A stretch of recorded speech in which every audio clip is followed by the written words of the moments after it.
Ya, di share screen ya.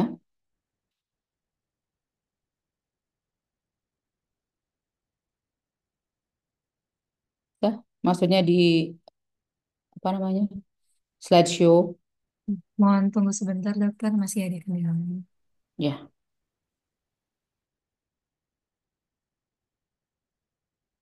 ya. Next slide. Itu baru judulnya.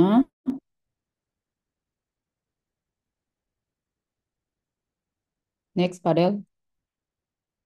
Padel yang baru share screen kan? Oh, ya, benar. Nah, adik-adik saya lihat di SKDI ya untuk masalah reproduksi pria itu pada SKDI bahwa materinya mencakup tiga hal ini, namun beberapa hal akan kita bisa diskusikan juga secara mengalir saja. Nanti pertanyaan disilahkan. Yang pertama adalah menyangkut infertilitas pada pria ya, pada wanita juga mungkin ada infertilitasnya, tapi sudah dibahas oleh dosen lain. Kemudian ada gangguan ereksi dan juga gangguan ejakulasi ya. Jadi untuk kompetensinya sendiri, capaiannya infertilitas itu 3A. Jadi memang belum 4A ya. Beda dengan mastitis itu kalian 4A. Kemudian cracked nipple itu 4A. Jadi kalian sudah semester 4, Ibu kira sudah paham juga ya mana yang dimaksud dengan kompetensinya pada level 1 di sesuai SKDI, 2A gitu sebenarnya. Kemudian 3A, 3B, 4A, 4B. 4A gitu ya. Oke, kita coba lihat next slide. Nah, yang tingkat satu ini ya, nanti dibaca-baca ya. Kemudian yang 3A tadi, tingkat kemampuan 3 itu mendiagnosis, melakukan penata laksanaan awal dan merujuk. Jadi bukan penyakit yang gawat darurat ya. Lulusan dokter mampu membuat diagnosis klinik dan memberikan terapi pendahuluan pada keadaan yang bukan gawat darurat. Lulusan dokter mampu menentukan rujukan yang paling tepat bagi penanganan pasien. Selanjutnya, lulusan dokter mampu menindaklanjuti sudah kembali dari rujukan ya kayak gitu ya. Yang 4A, kompetensi yang dicapai pada saat lulus dokter itu mampu untuk mendiagnosis, melakukan penanganan secara mandiri dan tuntas. Itu yang 4A. Yang mungkin beberapa penyakit infeksi, ISPA gitu. Kalian kompetensi 4A ya di blok respirasi ataupun di blok-blok yang lainnya. Tapi ini nanti setelah tamat dokter ya. Ya, jadi ini masih expert kalian teorinya. Nah, namun kenapa diberikan ya juga supaya punya pemahaman. Baik, kita lanjut. Jadi kita bahas yang pertama yaitu tentang masalah reproduksi pria yaitu infertilitas ya. Infertilitas dari apa namanya katanya saja menunjukkan adanya infertil ya. Berarti adalah kekurang mampuan di dalam menghasilkan keturunan gitu ya, infertil. Nah, jadi secara insiden itu ada 15% cukup tinggi dan meningkat dari tahun ke tahun. Sekitar 15% pasangan tidak mencapai kehamilan dalam waktu 1 tahun hubungan seksual teratur tanpa kontrasepsi yang disebut sebagai infertilitas. Itu kalau berbicara ini infertilitas itu biasanya kita adalah pasangan ya. Kemudian kontribusi faktor laki-laki berkisar 20 hingga 60% dari infertilitas. Dari angka 15 ini ternyata 20 sampai 60% itu kontribusi dari segi prianya ya dan ini semakin meningkat dari tahun ke tahun adik-adik. Tetapi insiden yang sebenarnya mungkin lebih tinggi karena kurangnya data yang tidak dilaporkan. Menarik nanti kalian boleh juga ya ngambil nanti beberapa data penelitian. Tapi biasanya infertil ini lebih banyak dia datang ke klinik-klinik yang memang ataupun langsung ke dokter ya. Jarang sih yang ke rumah sakit biasanya atau rumah sakit yang sudah mengembangkan memiliki klinik infertilitas seperti yang di Denpasar yang saya tahu banyak. Hampir semua rumah sakit swasta yang besar memiliki klinik infertilitas dan bahkan sampai bagaimana melakukan terapi, memberikan solusi yaitu berupa IVF.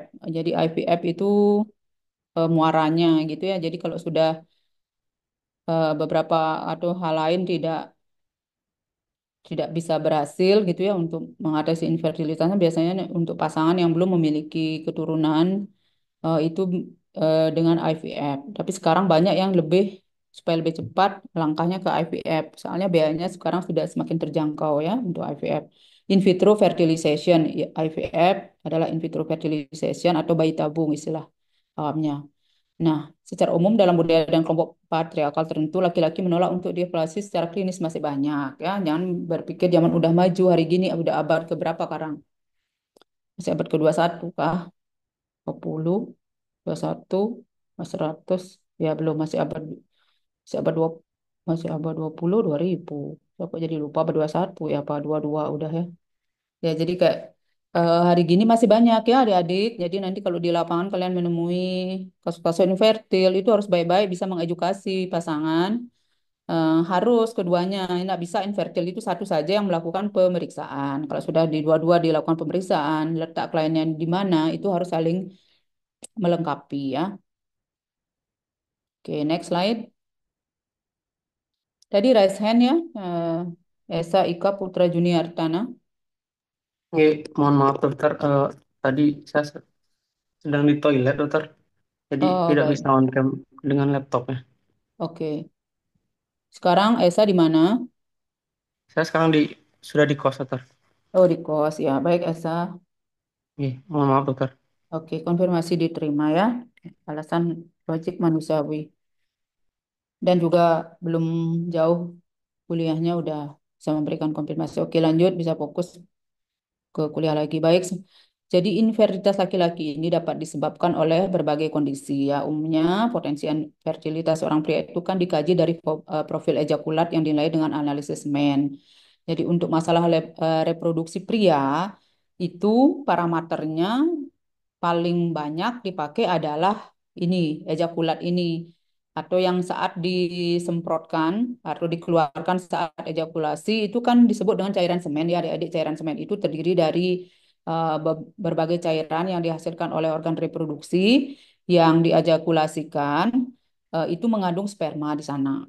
Nah, jadi tidak hanya jumlah sperma yang dianalisis, tetapi juga jumlah cairan pendukungnya gitu. Karena kan sperma itu bisa sehat apabila kelenjar-kelenjarnya seperti kelenjar vesicula seminalis itu juga menghasilkan kelenjar-kelenjar yang sehat ya saat epididymis dia didewasakan sperma itu pendewasaannya kan disimpan dulu di dalam epididymis kemudian akan dikeluarkan saat ejakulasi kan gitu. Nah, saat kondisi epididymis itu baik tentu dia akan bisa melakukan sperma itu bisa di situ diem dengan baik gitu kualitasnya terjaga gitu bukan malah rusak saat penyimpanan ya.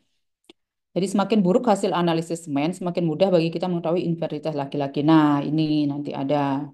Kemudian pada 75% kasus oligozoospermia tidak ditemukan adanya kelainan yang mungkin menyebabkan infertilitas gitu ya.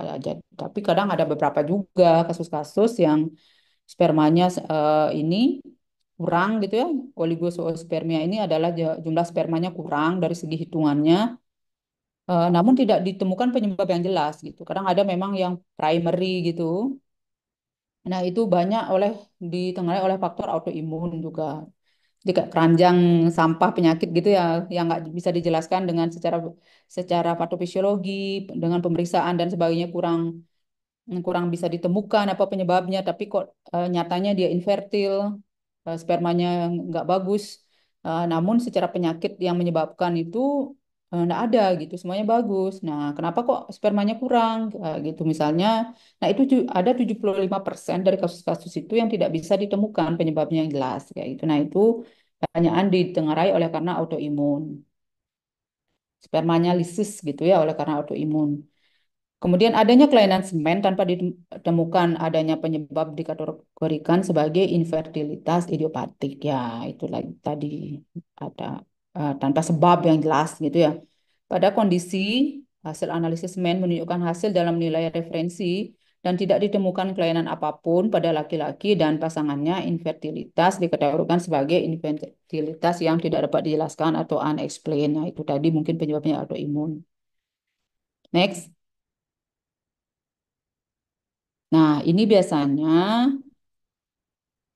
distribusi etiologi dan faktor potensial yang menimbulkan infertilitas pada laki-laki. Jadi ini keseluruhan hal yang biasanya menyebabkan infertilitas pada laki-laki. Coba kita lihat satu persatu genetik ya. Jadi menyumbang 7,8%. Misalnya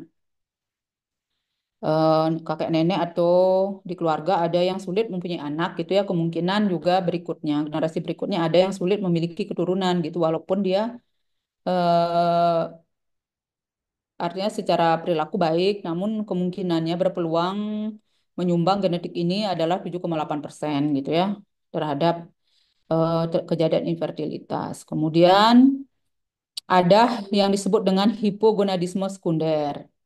Jadi bisa oleh karena kelainan hipotalamus pada otaknya. Kemarin kan kita sudah belajar bagaimana kontrol hipofisis, hipotalamus, gonad ya. Jadi hipotalamus merupakan kelenjar pada otak yang mengeluarkan GNRH ya. Jadi kalau GNRH-nya tidak bagus keluarnya ataupun sehingga kontrol dari poros hipotalamus hipofisis gonad itu tidak berfungsi dengan baik sehingga menyebabkan terjadinya infertilitas. Makanya pemeriksaan infertil itu sebenarnya cukup mahal karena yang hormon yang dicek itu juga mencakup hormon yang dihasilkan oleh hipotalamus, kadang dicek juga oleh hipofisis. Jadi tidak hanya pada muaranya aja, pada level testosteron saja yang dicek ya, tapi juga di atasnya ya kita melihat kadarnya nanti sehingga ada kriteria-kriterianya nanti. Ya, jadi itu angkanya walaupun kecil ya, tetapi itu bisa menyebabkan harus dicek juga kelainan kongenital pada traktus urogenital, bisa kelainan yang non testikular yang di luar testis ya. Traktus urogenital pria kan kalian udah hafal ya, harus dihafal itu apa-apa saja yang terlibat bagiannya dan posisinya juga. Kemudian yang sedangkan yang kelainan pada testis sendiri itu besar cukup besar angkanya menyumbang 9,7%. Jadi yang biasanya pemeriksaan orang yang infertil, laki-laki yang misalnya ada pasangan yang belum mempunyai anak, pemeriksaan pada laki-lakinya itu mencakup keseluruhan ini, penyakit-penyakit ini mengeksklud adanya atau mencari penyakit-penyakit yang ada kaitannya yang langsung dengan kelainan pada testis itu ada kriptorkismus ya Dek. Kemudian anorkia, gangguan pembentukan testis unilateral, taunya cuma satu punya testis gitu ya kan berpengaruh juga pada jumlah sperma dan hal-hal parameter lain pada testis 0,1%. Tap- Ada juga oleh karena keganasan dan terapi keganasan juga kadang ya gitu harus kita tanya kepada pasangan infertil ataupun yang pada khususnya pada pria itu pernah ada nggak riwayat keganasan, pernah minum obat anti kanker dan sebagainya, kemudian apakah ada gangguan tentang seksual, ada DE ya, disfungsi seksual gitu, kemudian eh, adanya obstruksi pada saluran semen termasuk dia melakukan pernah vasektomi apa tidak gitu deh. Ternyata orangnya di vasektomi gitu ya. Nah, itu dicari. Kemudian kelainan testis yang didapat, misalnya radiasi itu, testis itu adalah salah satu yang sangat peka terhadap perubahan suhu. Jadi apabila jangankan oleh karena radiasi ya, radiasi misalnya melakukan ronsen tidak aman gitu, oleh karena panas saja, kalau terlalu sering memakai celana yang ketat, panas gitu, itu juga mempengaruhi produksi daripada sperma pada testis ya. Kemudian ada pernah trauma, misalnya kena pukul, testisnya, makanya pada olahraga yang body contact sport, yang seperti bela diri gitu, yang ada tendang-tendangan itu, menendang kelamin itu benar-benar disanksi ya atletnya. Jadi harus dihindari dan juga kalau tidak sengaja terkena itu kan udah di pelindung yang sangat tebal sebetulnya untuk testis. Kemudian apakah pernah menderita orkitis ya? Kemudian orkitis oleh karena MAMS. Jadi mungkin kalian udah belajar penyakit virus ya. Penyakit virus yang MAMS itu marak sekali pada anak-anak SD dan bahkan bisa juga menyerang orang dewasa ya. MAMS ini dan komplikasinya pada pria itu ditakutkan sering terjadi orkitis. Jadi nyeri pada testis, bengkak testisnya. Nah, itu bisa mempengaruhi kualitas sperma juga. Apakah pernah torsiun testis gitu, kemudian apakah hernia, kan kadang hernia yang eh, awalnya dia masih irreparable gitu ya, masih bisa keluar masuk hernianya didiemin gitu, tapi kan suatu ketika dia sudah hernia pada skrotum gitu, sudah sudah masuk ke dalam ini testis kan menekan di epididymis gitu, menekan epididymis dan juga salurannya dan juga proses spermatogenesis terganggu jadinya. Tubulus minivirus testisnya ya tertekan oleh usus gitu. Nah itu lama tidak ditangani bisa menyebabkan penurunan kualitas sperma dan lain-lain obat-obatan. Ada beberapa obat yang memang menyebabkan gangguan pada masa infertilitas atau yang menyebabkan infertilitas. Nah, kita next slide. Penyebab yang paling sering ini ya, ada mungkin kita bisa lihat di antara yang tadi, yang kompleks itu, kita lihat dari prosentasenya tadi ya penyakit pada testis. Jadi varikokel itu paling sering ya di antara penyakit-penyakit tadi. Kemudian kelainan cairan sperma, kelainan saluran reproduksi, kriptorkismus, tadi ya imunologi ini yang ini banyak mencuat sekarang kelainan imunologi ini, gangguan ereksi dan ejakulasi, kelainan testis, kelainan hormonal juga ya yang tadi diperiksa, obat-obatan, infeksi dan gaya hidup. Ya, itu. Lanjut. Bagaimana cara menentukan seorang pria infertil? Jadi kita lakukan anamnesis, kemudian pemeriksaan fisik dan pemeriksaan lab tentunya. Oke, lanjut. Cepat aja sedikit. Jadi anamnesis itu apa hal-hal yang dicari ya, yang kira-kira berkaitan dengan infertil. Jadi bagaimana hubungan seksualnya, durasi infertilitasnya, kesuburan sebelumnya, penyakit masa kanak-kanak seperti tadi pernah kena MAMS apa enggak ya, dan lain-lainnya, penyakit medis sistemik, terapinya, apakah DM, penyakit pernapasan bagian atas ya, operasi daerah inguinal, atau pelvis, adakah minum obat jangka panjang, adakah alergi ya, adakah pernah menderita IMS atau infeksi menular seksual, kemudian paparan dari bahan-bahan kimia ya, kemoterapi, radioterapi, gaya hidup pribadi, kemudian apakah pernah merokok, alkohol, alkoholik itu, narkoba, dan eh, yang untuk mencari faktor genetik tentu harus ditanyakan riwayat keluarga. Oke, lanjut. Nah, pemeriksaan fisiknya apa yang dilakukan? Jadi tentu kita harus mencari IMT untuk mencari faktor hormonal juga kaitannya. Kemudian derajat androgenisasi dapat nilai dengan mencari pola distribusi rambut pria. Jadi pemeriksaan fisiknya dicari apakah jangan-jangan dia menderita sindrom-sindrom tertentu ya yang berkaitan dengan infertilitas. Ya, nanti bisa dicari deh ya. Nah, ini waktu semester 2 dan 4 ya rasanya kalian di blok CSL, di blok basic genito ya, di basic genito dan juga mungkin di basic genito rasanya kalian diberikan kompetensi untuk bagaimana melakukan pemeriksaan eksternal ya terhadap genitalia wanita maupun pria. Bagaimana memeriksa adakah varikokel ya, ada hidrokel. Nah, itu di sini nanti kepentingannya apabila nanti saat di klinik ataupun setelah berpraktek menjadi dokter, karena kalau pasien itu datang dengan keluhan ataupun seorang pasangan dia mengeluh infertil ataupun nggak ada gangguan pada alat kelamin, yang kalian harus lakukan adalah melakukan pemeriksaan genitalia eksternal itu tadi. Oke, bagaimana mengecek apakah ada fimosis ya. Oke, lanjut. Nah, pemeriksaan labnya maka jelas itu harus kita lakukan ya. Dari yang paling dasar, kemudian melakukan pemeriksaan urin lengkap untuk menyingkirkan adanya infeksi dan sebagainya, ataupun mungkin penyakit-penyakit yang terkait yang belum artinya secara tidak sadar pasiennya tidak tahu kalau dia menderita penyakit tertentu. Jadi pemeriksaan lab dasar, pemeriksaan urin lengkap, dari kencingnya diperiksa, ditampung seperti itu di dalam pot, kemudian dilakukan pemeriksaan UL, kemudian pemeriksaan sperma melalui analisis sperma ya.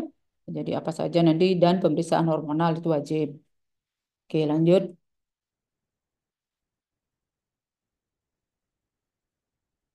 Nah, analisis sperma ini sangat sering keluar ya pada soal-soal osteokom PPD. Saya pikir beberapa mungkin jadi bagaimana caranya melakukan sampel collection dan delivery daripada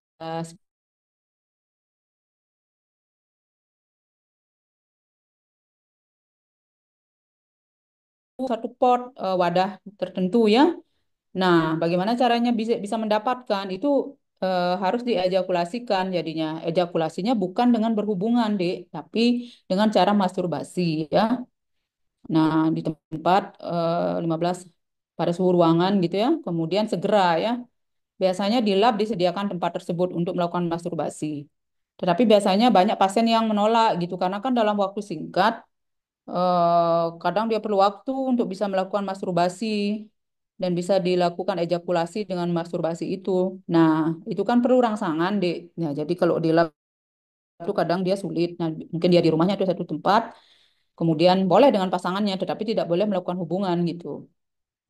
Nah, ditampung, tapi harus secepatnya ya, sampai di lab.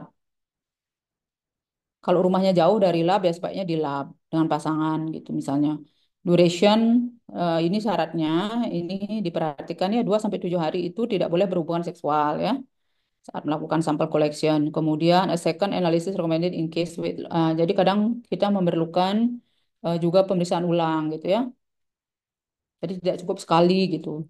Hasil 2 kali untuk melakukan eh, komparasi gitu.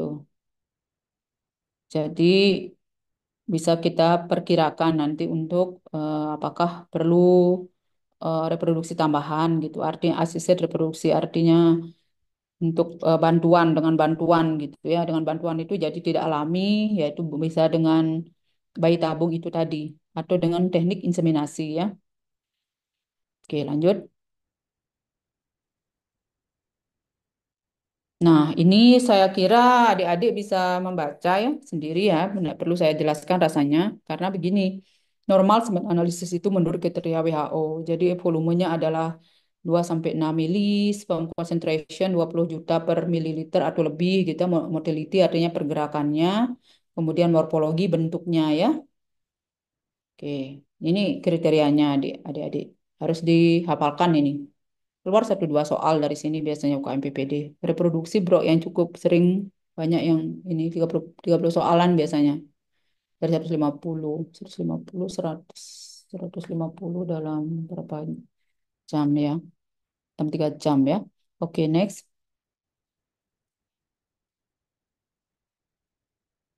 Nah, ini eh kriterianya ini disebut dengan normospermia ataupun normal ya analisis spermanya. Jadi ejakulatnya normal dengan tidak ada gangguan dari kriteria tersebut, tidak ada oligo, tidak ada asteno, ya, tidak ada yang terato. Nah, apa yang disebut dengan oligozoospermia? Apabila konsentrasi spermanya atau jumlah spermanya itu kurang dari 20 juta per mililiter ejakulat, ya. Tadi kan kita sudah sedangkan volume ejakulat yang normal berapa? Tadi sudah ada pada slide depannya. Kemudian nanti per mili dihitung. Itu ada tekniknya di bawah mikroskop diteteskan, kemudian dilihat di bawah mikroskop ada nanti pergerakan sperma itu jumlahnya dihitung ya per lapang panah berapa, jadi mendapatkan total sperm konsentrasi. Jadi jumlah ini berbicara jumlah yang oligo ini. Sperm konsentrasinya kurang dari 20 juta per mililiter. Nah, kemudian ada yang astenozoospermia dia. Astenozoospermia. Jadi kurang dari 50% spermatozoanya yang eh, mempunyai forward progression. Jadi pergerakannya ya, lambat dia pergerakannya dan tidak ke depan gitu ya. Jadi sperma yang normal itu jumlahnya cukup 20 juta minimal ya, 20 juta, minimal 20 juta, kemudian bergeraknya ke depan dia, melaju. Jadi tidak ke belakang gitu ya. Mungkin kalian bisa lihat di YouTube ya, saya lupa mencarikan videonya, banyak gitu bagaimana spermnya itu analisis sperma gitu aja. Kalau di S2 nanti baru dapat. Kebetulan saya dua S2-nya reproduksi, jadi saya mendapatkan bagaimana melakukan praktikum analisis sperma. Waktu itu saya salah satu teman kayaknya ada teman S2 itu yang cowok gitu, yang mau spermanya dianalisis. Karena kebetulan waktu itu dia agak lama nggak punya keturunan gitu. Tapi dia belum melakukan pemeriksaan. Nggak sih sampai setahun belum terkategori infertil.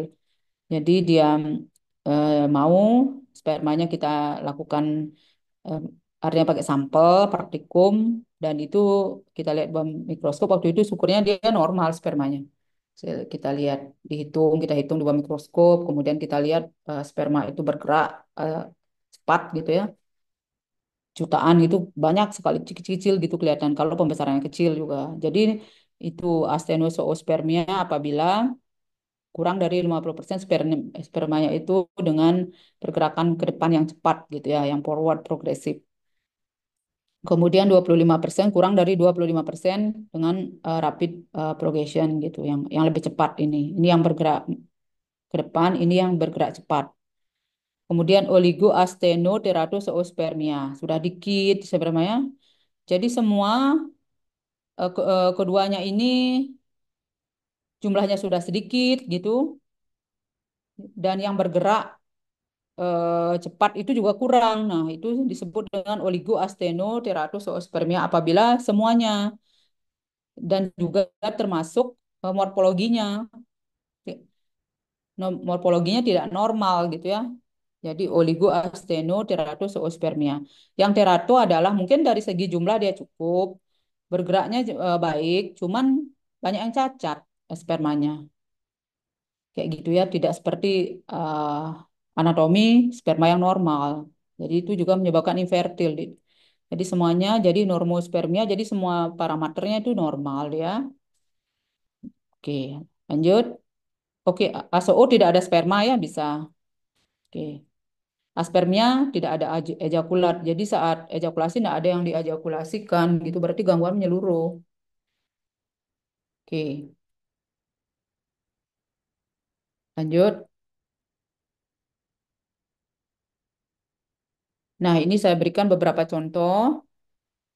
Ini jarang sih sampai dipertanyakan sampai sejauh ini untuk S1, cuman untuk pemahaman adik-adik aja, tambahan apa namanya wawasan gitu ya. Coba kita lihat di slide ini saya ada tampilkan beberapa contoh kelainan sperma di next. Lanjut, ini jenis-jenis kelainan sperma ya.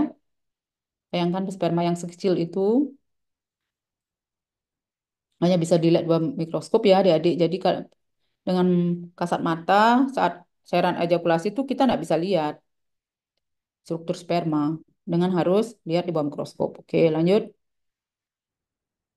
Nah, ini eh yang kemarin kan kita pelajari skematiknya adik ya, yang ada di gambar di slide itu. Skema dari ada kepala, ada midpiece, kemudian ada ekor. Tapi di bawah mikroskop ini kita lihat seperti ini dia masuk normal ya. Spermatozoa of normal shape. Jadi di bawah mikroskop itu tampilannya seperti ini dia spermanya. Ini terkategori normal. Kemudian lanjut. Nah, ini kepalanya ada dua kayak droplet gitu. Enlarged cytoplasmic droplet. Kelihatan kepalanya dua. Ini abnormal. Nah, bisa ini menghasilkan keturunan ya. Oke, lanjut. Kalau banyak yang seperti ini kan sulit itu.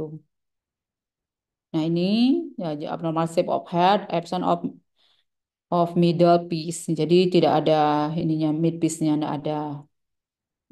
Ya, ini bentuknya aneh. Oke, next. Secara cepat. Untuk tambahan wawasan kalian aja. Jadi terlalu besar dia headnya, kepalanya terlalu besar juga kurang baik. Kayak kalau orang itu kayak hidrocephalus gitu. Pada sperma juga ada ternyata hidrocephalus dia. Abnormality large head gitu. Lanjut. Nah, ini kepalanya besar tapi dan ekornya pendek gitu kelainannya. Oke, lanjut. Nah, nukleusnya besar juga. Mungkin ini tidak bisa kita lihat nukleusnya. Nukleusnya kan kita lihat pada head ya. Mungkin artinya ini pencitraannya kurang ini karena kita hanya bisa lihat di bawah mikroskop yang dengan pembesaran yang besar. Oke, jadi nukleusnya juga bisa terganggu. Small head and short tail ya, ada kecil kepalanya, pendek. Tadi ada yang besar, ekor pendek ya. Jadi ini kepala kecil, ekor pendek. Oke, lanjut. The head has been lost, hilang leher yang ada lehernya gitu ya, ada. Oke, lanjut. Nah, jadi ada yang ekornya dua juga ada spermanya. Oke, kepalanya dua ada lagi, ini double head. Lanjut. Nah, ada yang bentuk koil gini juga dia ekornya ya. Next. Oke, seperti ini juga kelainan. Next. Ya, lanjut. Nanti bisa dilihat adik-adik. Ya, ada efek dari middle piece. Jadi hilang middle piece-nya. Next. Oke. Ya, nanti dilihat kelayanannya. Coba stop dulu. Kayak di sini. Stop share. Oke. Itu baru pada kasus yang pertama ya, infertilitas. Karena kita pada pria, saya fokusnya pada pria. Ingat bahwa untuk menegakkan infertilitas itu adalah biasanya pasangan. Jarang sekali orang yang belum menikah, dia ngecek kesehatan spermanya. Tapi ada yang aware gitu ya. Mungkin dia sadar dengan dirinya, mohon maaf, pernah pernah ada hernia, kemudian pernah ada varikokel, hidrokel, penyakit-penyakit pernah kena MAMS.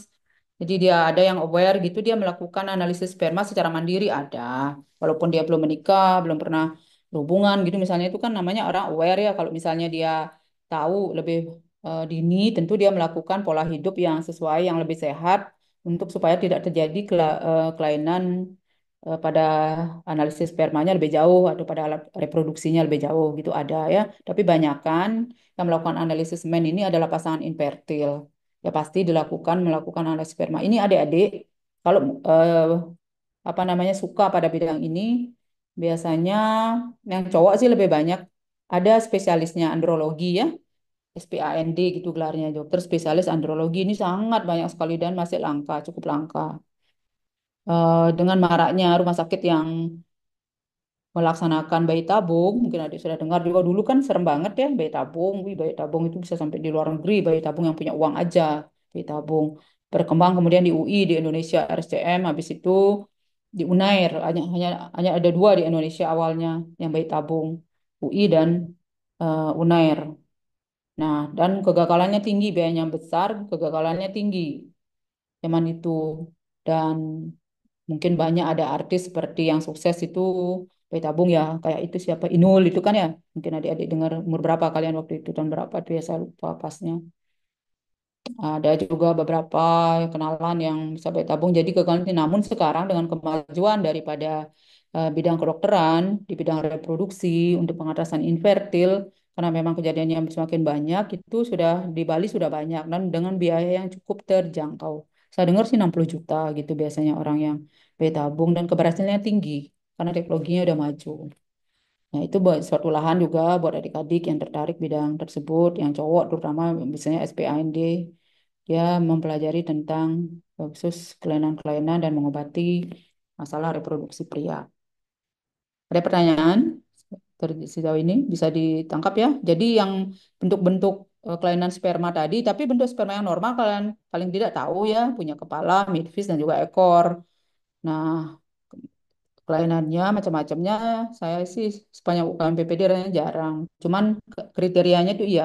Yang apa yang disebut dengan oligospermia ya sering ditanyakan. Itu kalian harus tahu. Kriteria yang pakai WHO ya. Ada pertanyaan sampai di sini?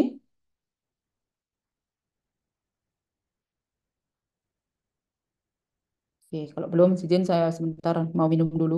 Tidak sampai 5 menit.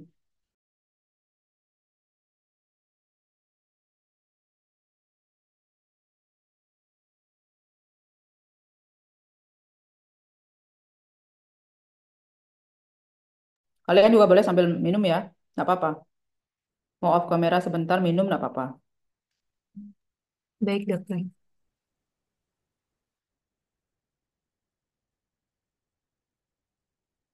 Lanjut ya. Oke, kita lanjut. Saya tahu ini jam mengantuk, tapi nggak apa-apa. Saya sampaikan lagi dua topik yang sangat ringan ya. Kalau kita offline, kita bisa enak, bisa interaksi. Saya bisa lihat gestur kalian. Cuman mohon maaf sekali, Kak, saya rasa apanya lebih baik lewat Zoom saya menyampaikan materi kali ini karena tadi baru SGD dan ada beberapa aktivitas yang harus saya segerakan terkait administrasi. Beberapa pengajian surat-surat ya. Ayo deh, share screen lagi. Lanjutannya tadi.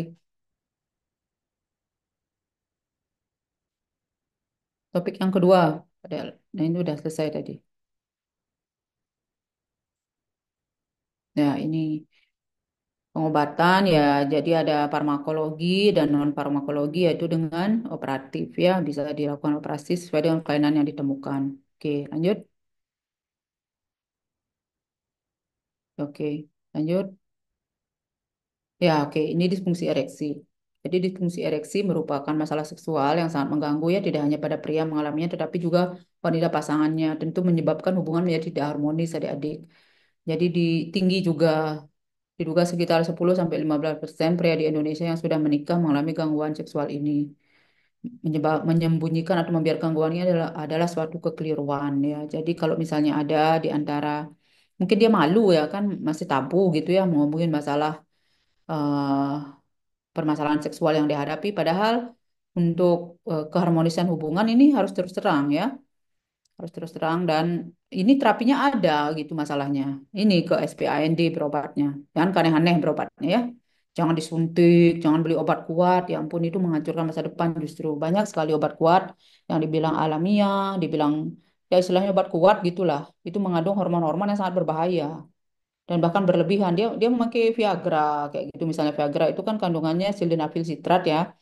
Sildenafil sitrat merupakan terapi pilihan saat ini yang banyak patennya, salah contohnya Viagra yang mengandung, jadi memang dia salah satu efeknya adalah memicu jantung karena dia vasokonstriktor sifatnya. Tapi kalau digunakan dengan benar ini tidak akan masalah. Makanya harus ke dokter ya, jangan beli sendiri. Kadang saking banyaknya informasi di internet, banyak sekali obat kuat.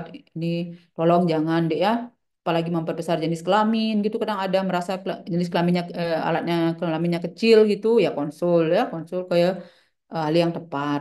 Nah, kalian di sini udah mendapatkan informasi yang berhubungan dengan itu. Kalau ada melihat anak kecil gitu udah umurnya kok belum pubertas gitu juga ya itu berobatnya ke SPAND gitu atau ke dokter anak gitu boleh dulu nanti kan diarahkan nah diduga sekitar 10-15 tinggi sebetulnya kejadiannya.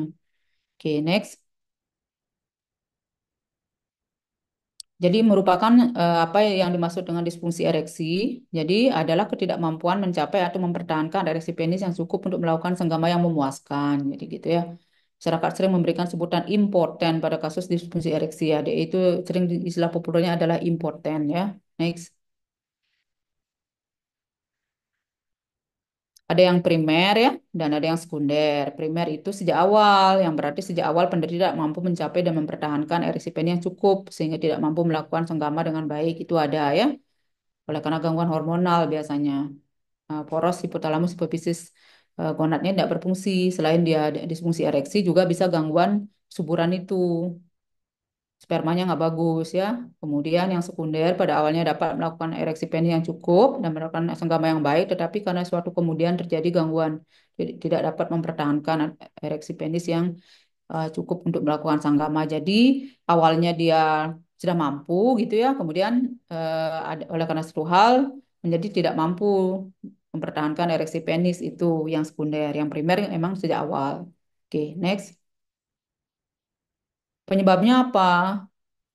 Seringan oleh faktor psikis atau bisa juga fisik ya. DE, istilah disebut DE ya, adalah faktor psikis disebut disfungsi ereksi psikogenik. Faktor psikis yang dapat menyebabkan meliputi semua faktor dalam periode kehidupan, baik pada anak, remaja, dan dewasa. Ada traumatik, itu psikologisnya. Ya, next. Faktor penyebab DE ini, jadi setiap perkembangannya misalnya dominasi orang tua, konflik orang tua anak, trauma masa kecil, pengalaman seksual pertama kali yang artinya kurang tepat ya. Faktor afektif misalnya kecemasan, rasa bersalah, kemudian takut menghamili gitu sih ya ini. Bukan takut hamil sih, takut menghamili. Faktor antar personal misalnya komunikasi tidak baik dengan pasangan ya. Kejenuhan, hilangnya daya tarik fisik. Faktor kognitif misalnya informasi yang salah, mitos gitu. Ya itu tadi mitos menggunakan obat-obatan yang salah. Atau lain ejakulasi dini dan penyimpangan seksual atau deviasi seksual. Oke. Next.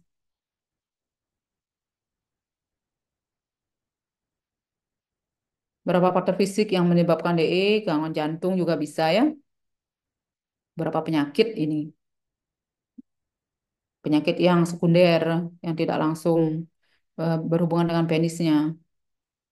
atau berhubungan dengan alat reproduksinya, tetapi oleh karena penyakit sistemik, ya jantung, kemudian penyakit saraf, diabetes mellitus terutama paling sering menyebabkan alkohol juga ya, makanan-makanan yang estrogenik ya hati-hati. Ini makan makanan jangan banyak yang banyak pengawet ya adik-adik ya. Next. Nah, ini ada untuk mengetahui bagaimana cara mengetahui adanya disfungsi ereksi. Ya, ini udah ada kriterianya, bisa lakukan secara cepat. Nanti tinggal dibaca ya, adik-adik. Berarti untuk mengetahui seseorang disfungsi ereksi apa tidak, ini ada kriterianya. Tapi jarang sih untuk kalian. Ini penelitian biasanya untuk yang kalau mau boleh aja, bisa dilakukan kok ini. Cuman kadang mungkin masih anak-anak masih malu kalian ya. Next, ya. Baik, sedangkan untuk apa lagi tadi ya, infertilitas, disfungsi ereksi, dan ejakulasi dini ya, mirip itu. Kalau ejakulasi dini, dia artinya mungkin secara ereksinya baik, kualitas ereksinya baik, tetapi dari segi waktu, mungkin ini masalah kepuasan saja gitu ya. Terlalu cepat terjadi ejakulasi, itu namanya ejakulasi dini. Tapi kurang lebih penyebabnya sama dengan disfungsi ereksi, bisa.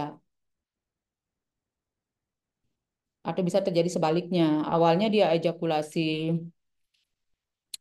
dia apa namanya ejakulasi dini gitu. Kemudian oleh karena tidak ditreat dengan baik menyebabkan itu juga apa impoten gitu juga istilahnya ya. Bisa karena masalah psikologis lebih banyak. Kalau penyakit sistemiknya itu tadi penyakit jantung, DM, gangguan saraf ya. Obatnya ada sama kedua kedua gangguan itu.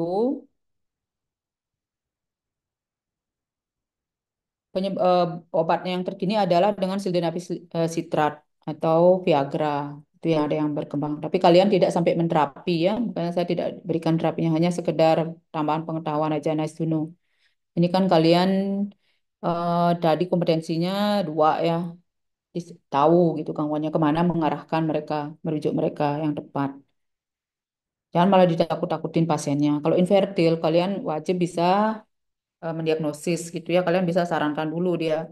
Nah, kalau dia normal, itu kan belum tentu dia perawatan. Jadi kalian harus tahu sperma, analisis sperma yang normal. Kalian bisa mengirimnya untuk analisis sperma, kemudian membaca hasilnya, walaupun di simpulannya biasanya ada ya dari labnya, dari dokter SPKK-nya, sorry SPPK-nya, spesialis patologi klinik yang membaca semua hasil pemeriksaan lab. Namun kalian juga harus tahu sebagai dokter yang nanti merujuk dan berpraktek gitu. Jadi kalian kalau memang ada gangguan baru kalian arahkan ya. Oke, baik. Itu dari saya untuk masalah reproduksi pria dan juga tadi mohon dihafalkan jenis-jenis penyakit ataupun yang sering menyebabkan terjadi masalah infertilitas dan juga masalah-masalah yang pada tiga item reproduksi tadi masalah reproduksi pria. Oke, sampai di sana ada pertanyaan atau diskusi? Nanti dibaca ya slide-nya ya.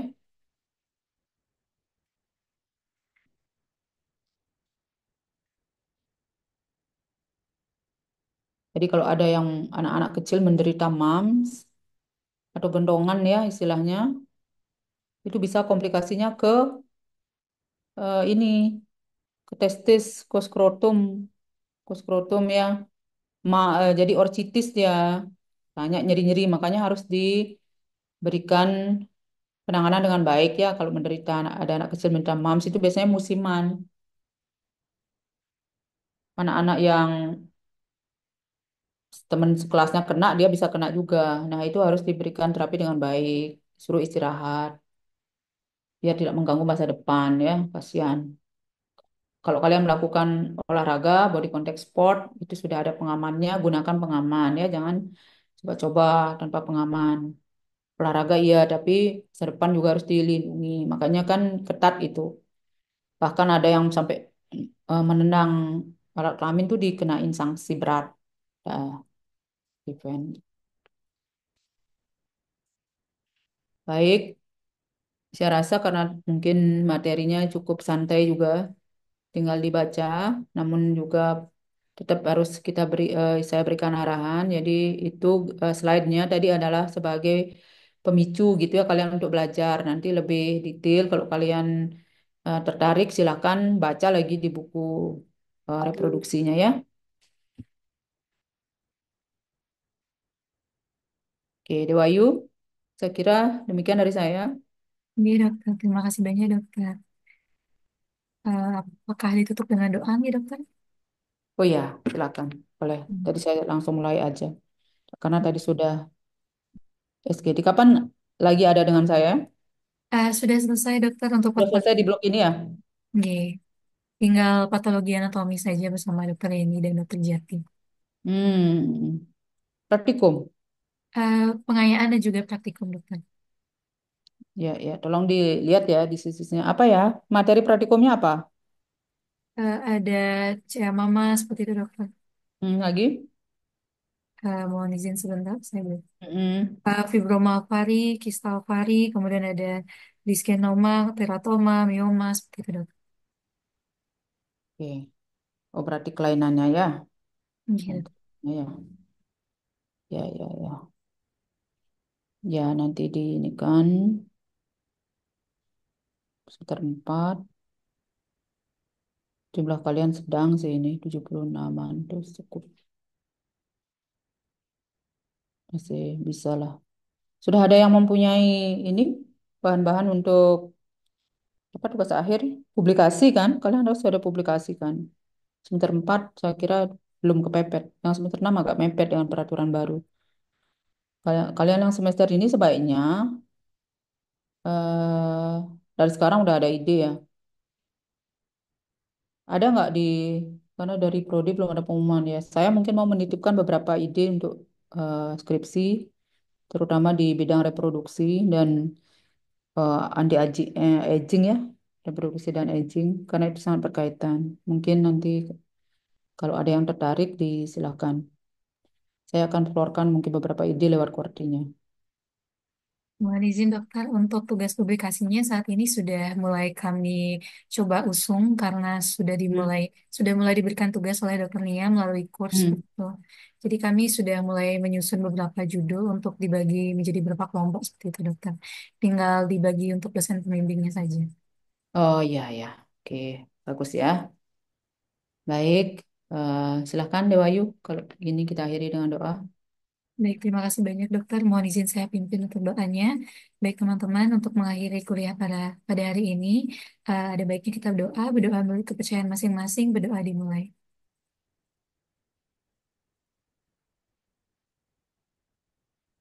Ya, ada kata cukup untuk berdoa. Baik, terima kasih banyak dokter. Ya, sampai ketemu lagi pada kesempatan lainnya, adik-adik. Semangat selalu, ikuti proses dengan normal. Semoga lancar, pasti lancar ya. Oke, izin saya live. Tadi sudah screenshot sambil ininya. Nggih, sudah dokter. Oke, baik. Izin saya live ya. Terima kasih Dewayu sudah mengarrange perkuliahan, terutama dari segi waktu untuk saya. Dan terima kasih juga atas kerjaan kalian. Terima kasih banyak dokter.